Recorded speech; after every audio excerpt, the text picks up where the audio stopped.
Back in. Welcome in, everyone. Sports Takeover on the air. Matt Moscona of After Further Review, ESPN Radio here in Baton Rouge. Shea, Dixon of On3.com. The Bengal Tiger, excuse me, not the Bayou Tigers, the Bengal Tigers. Off to a great start. All your recruiting news that you can ever need. Off to a great start. You got my show right. Hey, the Tigers doing well, right? Rebounding after that first loss. Now a 3-game win streak. Coach Brian Kelly called it a modest win streak. 38-0 winners over New Mexico. The defense pitches the shutout. The offense kind of defines its footing. I can't say it was great, but certainly a nice start to the non-conference, finish to the non-conference, prelude to the SEC road opener. Matt, what do you think? Trying to temper expectations, considering it was Southern Mississippi State and New Mexico. But improvement is improvement, and Brian Kelly's been pretty candid. This season is about building the foundation for the future. And there's going to be bumps along the way. But, yeah, it's impossible to ignore the fact that they look better now than they did against Florida State. Shea, we got some video of, obviously, the Tigers taking on the Lobos. And the thing that stands out, that defensive effort once again. Matt House and company doing a great job, like Matt alluded to, against maybe an inferior opponent, something they should do. But this is something we've seen Tiger teams in the past struggle with, teams that they should dominate, teams they should walk over. They didn't scuffle at all in this one, at least defensively. No, how many games have we covered where a college team holds the other team to 2 first downs all game? They punted on every possession except the one where they kneeled it out before halftime. It was about as dominant as a showing as you can have, and it's the exact direction you want to go in. As you said, you should beat teams like that. We heard Brian Kelly, LSU football, put out some sound this week where he challenged the team before the game, said the goal's a shutout. That's the goal, and they got it. 88 total yards of offense in this one. That's impressive. And the thing that struck us yesterday when Coach Brian Kelly was talking to the media, he kind of came out and threw some accolades towards his team. He really unsolicited said they have made progress. They've gone about it the right way, and he wanted everyone to know. This first month was kind of like, let's put this together, you know, and these guys have worked really hard to do exactly what we've asked them to do. They've put themselves in a position. They have, followed a process, and they've been consistent with it. Now we're going to have to apply it to the SEC, and that is a step up. It's like anything else, the old, Mike Tyson line, everybody's got a plan until they get hit in the mouth, right? I mean, we're going to have to stick with our plan. So the next month, there's going to be some good days and there's going to be some bad days. And they cannot, try to do things differently.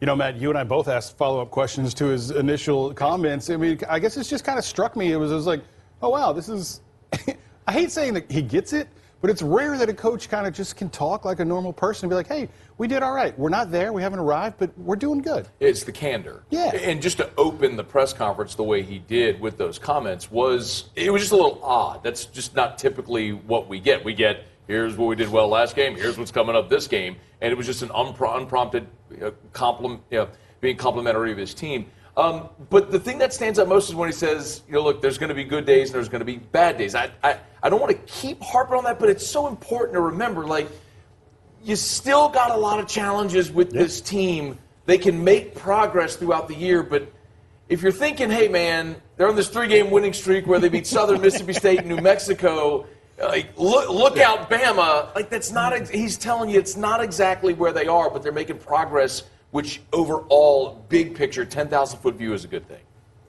He doesn't want anyone looking past Auburn. Yeah. Not the team, but even the fans. Matt's right here. This is what I'm screaming every week, even when they're playing well. Vegas picked you to win 7 games for a reason. You struggled out of the gates against Florida State for a reason. Southern and New Mexico aren't going to win you any games in October and November. Yes, you played well against Mississippi State. Yes, that was a big win. But they've got a lot bigger games coming, and I think this is a way for him to temper those expectations a bit. Speaking of big games, let's take a look at the Tigers' upcoming schedule at Auburn on Saturday, and that is a train wreck. But then you see Tennessee, Florida's putting it together. Ole Miss, you don't really know what you're going to get with the Rebels there. And then, of course, as you alluded to, Matt, Alabama. So tough sledding. It really starts now. And I do think Brian Kelly was setting the tone that, yes, you're right, things will look good, but we're keeping an eye on it. Speaking of keeping an eye on it, the Tigers probably not going to be affected by Hurricane Ian, but that is something that Coach Kelly and his staff are certainly aware of as they prepare for their game on the Plains. we've talked about a game plan in terms of what it might look like. Hopefully that's going to pass through. We're going to get probably some rain of some kind, and that'll be our first time in that kind of element. It's a grass situation, so you put those plans together relative to what that would look like if, in fact, we did get hit with some severe rain. All right, so everybody preparing for anything that's ahead, including that tough schedule. When we come back, we're talking about the Tiger offense, the no-run offense of Jaden Daniels. Stick around, that's next.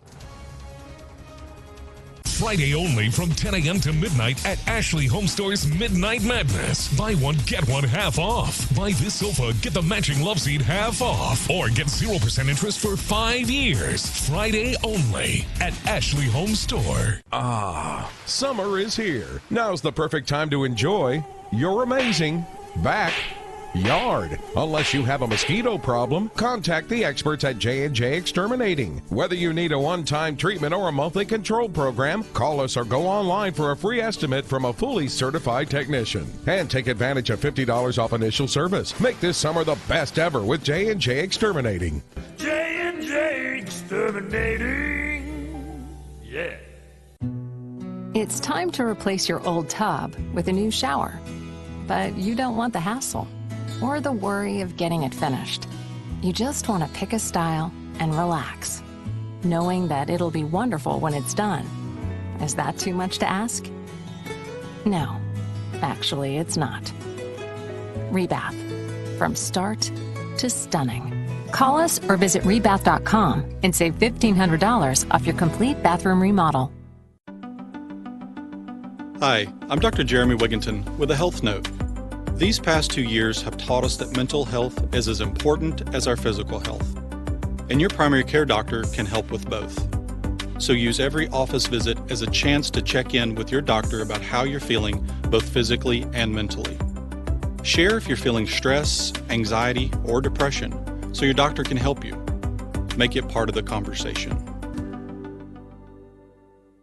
Don't miss Ashley Home Store's Midnight Madness. Friday only from 10 a.m. to midnight. Buy one, get one half off store-wide. Or get 0% interest for 5 years with no minimum purchase and no down payment. Friday only at Ashley Home Store. Now return to the WBRZ Sports Takeover.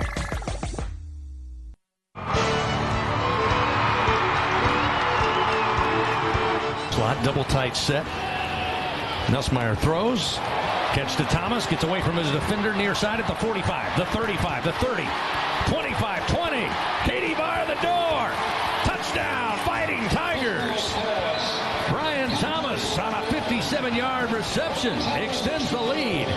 37-0, Fighting Tigers. As always, Chris Blair nailing it with the radio call. Garrett Nussmeier, a nice bounce-back game after he saw him in precarious play early in the season. Jaden Daniels, though, I think the talk of this one, really doing it with his arm. A concerted effort, fellas, to make sure, made the reads, stayed in the pocket, and delivered the ball. Shea? Same game plan they had against Southern. New Mexico has no business, even though New Mexico has a good defense, has no business giving your O-line the business. I mean, even if you've got an extra guy blocking in there, that's fine. But the goal in this one was to get Jaden Daniels in the pocket comfortable, and his completion percentage numbers still look good game to game to game to game, whether it's designed runs or whether it's like this where they kind of very much coached him, hey, stay in the pocket in this one and go through your progressions. Matt, I think it was the third, fourth series before we saw him tuck it and run. I told you before the Florida State game, Jaden Daniels would be the leading rusher. He was. Told you before Mississippi State, Jaden Daniels would be the leading rusher. He was. And I'm telling you today, none of this matters because Jaden Daniels is going to be the leading rusher this weekend against Auburn out of necessity. LSU's running game is not going to be good this year. They do not have a game-breaking running back. They have an inexperienced offensive line that is not very good on the interior. Jaden Daniels making plays with his feet on busted plays is going to be a core component of this offense all season, whether you want it to be or not. Get used to it. That is going to happen every game when you're not playing Southern New Mexico or UAB. So this week, you can smirk all you want. This week, Jaden Daniels is going to be the leading rusher for this team again. Geez, really shooting a bullet hole in Brian Kelly's sound here about Jaden making those improvements. Play it. decisiveness is starting to be part of the vocabulary instead of being hesitant, and that comes with knowledge of the offense. I think the other thing is that he has become a lot quicker in his setup, quick feet, but slowing down and not rushing through progressions. I think a little bit of everything was coming together, and the word I would use is just he's becoming more comfortable and more decisive. Shea, you talked about it. A lot of that has to do with protection, Matt. You are correct. It is going to matter what he does when the plays break down and his ability to read, certainly this weekend against Auburn. And I think it's interesting for LSU and Auburn. Both of them have pretty solid running quarterbacks. Robbie Ashford for those Tigers did a great job against Missouri, some designed runs. We have some video of their crazy finish. What if you're Eli Drinkwitz right now, huh? I mean, if you're Eli Drinkwitz, you're shopping for realtors right now because you're fired. You had 2 chances to win this one, once in regulation with a missed field goal, which was at extra point range. And then this one, extending the ball, I mean, just absolutely no reason, fumbling it through and losing this one. Getting back to the Tiger run game for Auburn, though, Robbie Ashford is a look that LSU will really have already seen in practice. Yesterday, I asked Coach Kelly about their preparation for that running style quarterback. They run a very similar defense. So we'll go against each other quite a bit this week. And, you know, like last week, we didn't go against each other very much because the defenses don't match and the offenses certainly didn't match. This week, we'll go ones versus ones quite a bit this week because there's so much carryover, and we'll be able to keep the speed up with a Jaden going against our defense or their defensive structure with, you know, having, you know, B.J. Ojolari at Jack like they're Jack. So there'll be a lot of carryover where we're able to go against each other and really assimilate that game speed from both sides. Guys, 2 different programs, 2 different places. Do you think it comes down to coaching this week? No, it comes down to talent. Auburn doesn't have any. I'm being real. Auburn was the easiest win on LSU's schedule before SEC, before the season. That's more true now than ever. Auburn's not a good football team. Brian Kelly's going to be nice and everything, but Robbie Ashford running around is out of necessity, and if Tank Bigsby doesn't get going, they have no offense. I'll tell you guys, I made the mistake of watching Auburn play Missouri. I did too. Then not realizing at the end of it, I said, I've got to do this again next week. I've got to watch Auburn play 2 weeks in a row. Watching Auburn. They're bad. I've watched LSU play Auburn my whole life. It's literally my favorite LSU series. Okay. LSU Auburn. We all have. It's always fun, that's for sure. LSU's 9-point road favorite at Jordan-Hare. I've never in my lifetime seen that. I've seen way too many games in that stadium to think this is going to be a cakewalk. Even 2012, the worst Auburn team in their history was 2012. It was the year Gene Chizik got fired. LSU won a 12-9 game. The 12-10 was something like that. That was Les's famous "just punt it again game. I've just seen too many games in that stadium to think this is going to be easy. All right. Either way, it will go down Saturday night, 6 o'clock, ESPN with the broadcast on the Plains. Our own Corey Roldan traveling to cover that one. Shea, you're going to stick around. We're talking recruiting next after that. But, Matt, don't go anywhere because we're talking New Orleans Saints. You thought you had enough bad football in Auburn. Stick around. We've got Saints highlights coming up still. You know how far I've gone. Now I'm home again. I'm feeling more alive these days than I've ever been. At the Baton Rouge Clinic, our sole focus is to provide exceptional health care for your entire family so that you can get back to doing what you love most. We are caring for generations. You give me love. After decades of duplicating, we're going digital, providing our customers with the latest technology and exceptional customer service. Before, years ago, we just simply used the copy machine to copy, but now we're able to copy and print and scan and email, and that just with one machine, that makes everything easier. Not only do they sell the product and guarantee it, they back it up and they service that product. Call us now for all of your digital office products. BRDP, experience no one can copy. Associated Grocers realizes the importance of providing our retailers with the products and services necessary to operate 33 stores in our area. We embrace the nutritional needs of all families, and some families are hungry every day. The kitchen at St. Vincent de Paul serves meals 3 times daily, every day of the year. As we support WBRZ's To the Pantry, we ask that you do the same as shown on your screen. Join us with your support. To the Pantry is sponsored by Associated Grocers and Beluso Companies McDonald's. Listening Room Film Festival, December 3rd through the 11th. Connecting indie filmmakers and music producers with broadcast professionals across the state of Louisiana for marketing and promotional opportunities. For information on how to be included or to attend the screenings, lectures, and panels, htjmuseum.org or 225-802-9681. Sponsored by Louisiana Department of Economic Development. Visit Baton Rouge and Louisiana Film Channel. Now return to the WBRZ Sports Takeover. Welcome back, everyone. Shea, Dixon of On3.com, recruiting analyst, joining us now to talk a little recruiting. And once again, the Tigers with a good visitor list, a couple of premier quarterbacks in town. Yeah, 2024, a couple of guys. One out of California, Julian Sayin, who's the #2 quarterback in the country, and then 2 top 5 quarterbacks in the country were on campus. The other being DJ Lagway out of Texas. You get a look at Sayin right there in the Joe Burrow tee. There's Lagway coming in from Texas.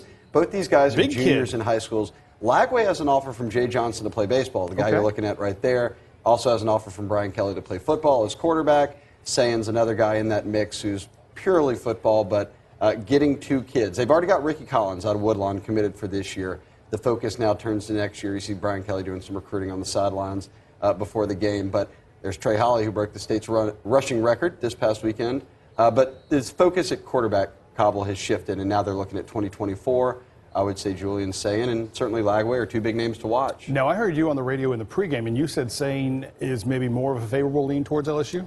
I think right now Lagway's got offers from everywhere in the country, as does Sayin, but Sayin says he wants to announce somewhere in October. So if we're looking at LSU maybe inching closer to a quarterback commitment, Sayin would be the person that everyone's watching. We'll see if he makes Georgia, Bama a couple more visits before he shuts things down, but it feels like in the next month he might announce a commitment, and if it's LSU, that's LSU getting the #2 quarterback in the country. Good stuff. Also, more good stuff on Shea's website, on3.com, the Bengal Tiger. Talking Matt McMahon and LSU basketball, clearly rebuilding the roster and doing a great job of continuing to build the roster coming up on your website. Yep, they've got a bunch of top 100, top 50 prospects in, a 5-star in over the past couple of weeks, have more visits set up in October. So whether it's Kim Mulkey, Matt McMahon, Jay Johnson, Beth Tarina, Brian Kelly, everyone's sort of kind of rolling right now on the recruiting trail. All right, Shea Dixon of On3.com. Thanks for joining us. Stick around. We're talking Saints with Matt Moscona after this. If your business needs serious hustle, our internet has plenty. Switch to Rev Business All-Fiber Internet. With fiber optic velocity close to the speed of light. Sign up and get 3 months free and 30% off. Build your plan at letsrev.biz. Let's Rev. Zoom without missing a beat, even if you're wearing shorts and bunny slippers. Switch to Rev Business. Sign up and get 3 months free and 30% off. It's all fiber business internet all the time.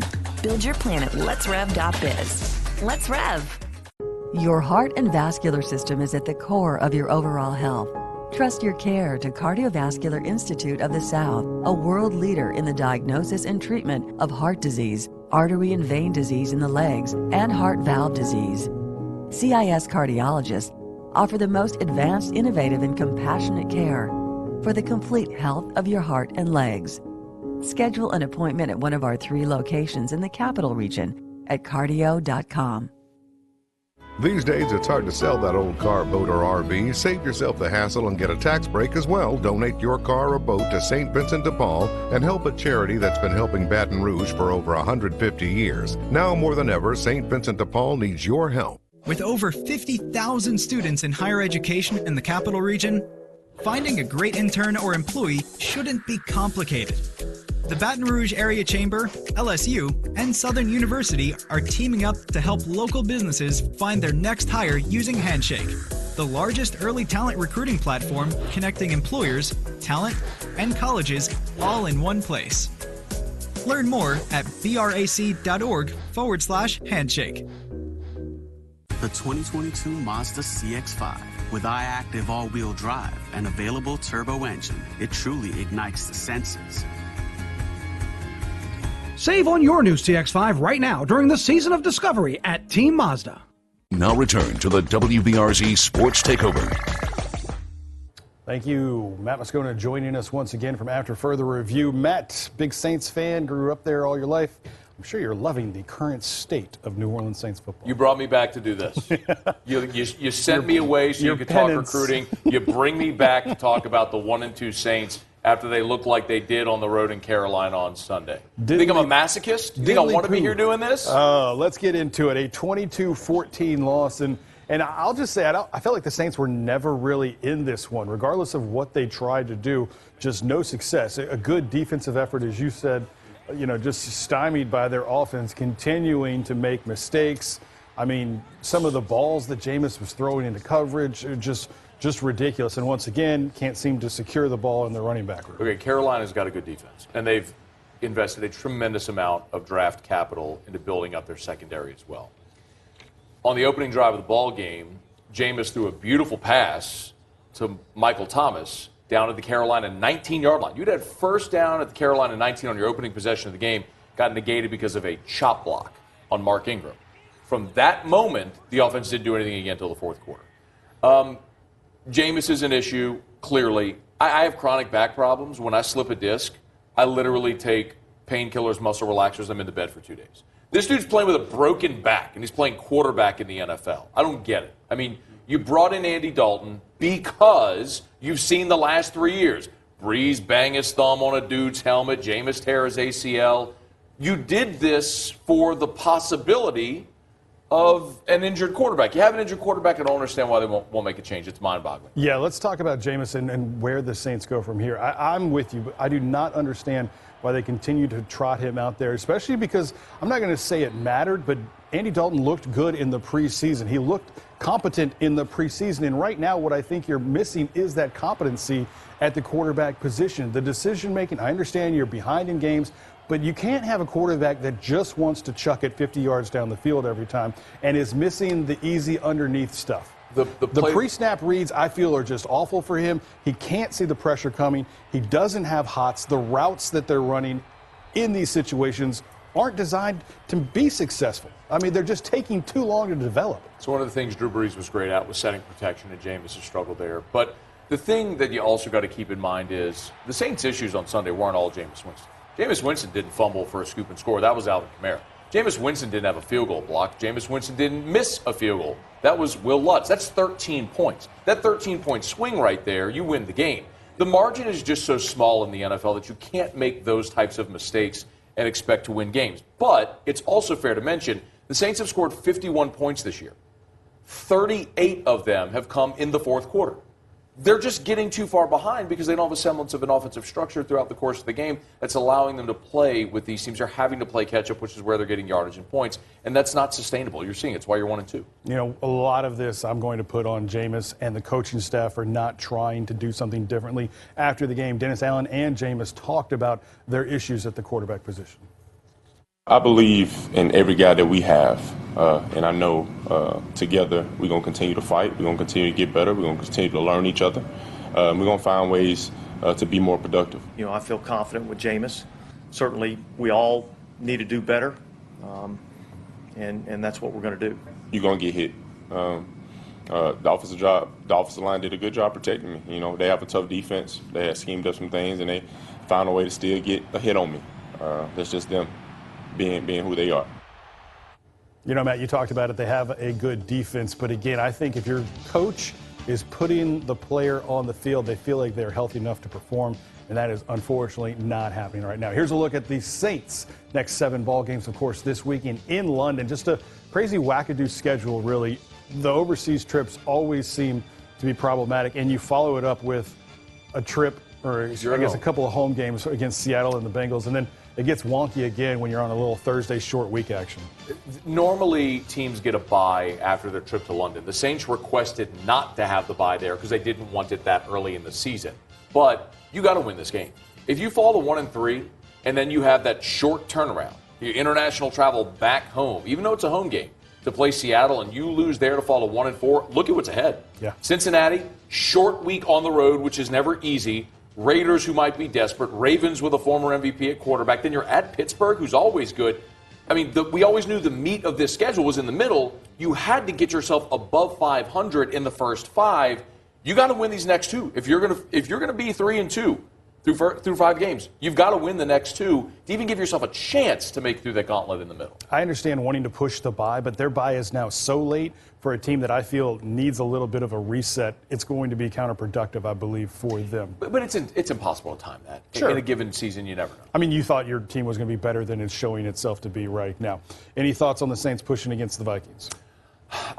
Look, I mean, I think the Saints, obviously, their defense has still been exceptional despite the losses. And you look at Minnesota with Justin Jefferson and with Adam Thielen, they're a fantastic offensive team. This defense has to show up and keep the offense in to give them a chance to win it. But they're a 2-point dog. They got to find a way to scratch this one out. All right, Matt Moscona, thanks for joining us. Sports Takeover is in the books. We'll be back next week with more sports talk at this time.